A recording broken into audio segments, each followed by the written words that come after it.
প্রথম কথা হচ্ছে যে ফ্যামিলি কার্ডের যেই এখন 14টা ইউনিটকে আমরা কাজে পাইলট বেসিসে কাজে লাগানোর জন্য নিয়েছি। এই 14টা ইউনিট তো শেষ না, এটা কেবল শুরু।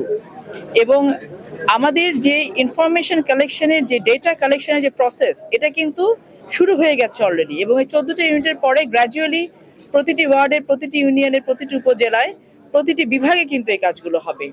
পাইলট প্রজেক্টটা কি? এটা ফিজিবিলিটি চেক করা যে আমরা যেই প্রসেসে এগোতে চাচ্ছি এটা কতটুকু আমাদের জন্য ফিজিবল হচ্ছে বা কতটুকু আমরা সাকসেসফুলি কাজটা করতে পারছি।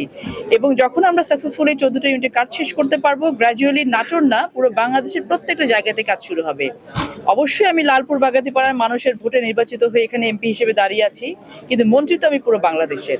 আপনাদেরকে মাথায় রাখতে হবে যে নাটোরের 4টি আসনের উন্নয়ন করার জন্য যেখানে যে প্রজেক্ট যা করা আমার পক্ষে সম্ভব, প্রত্যেকটা কাজ আমি করবো ইনশাল্লাহ। কারণ আমি শুধু লালপুর বাগাতিপাড়ার বিটি না, আমি পুরো নাটোরের 4টি আসনের বিটি হিসেবে কিন্তু এখানে দাঁড়িয়েছি।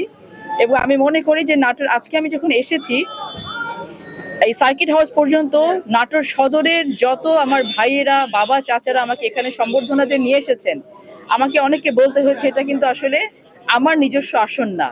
সো বুঝতে হবে যে তাদের যে আন্তরিকতা আমার প্রতি আছে, তাদের যে ভালোবাসা আমার প্রতি আছে, এর প্রতিদান আমি দেওয়ার জন্য প্রস্তুত আছি।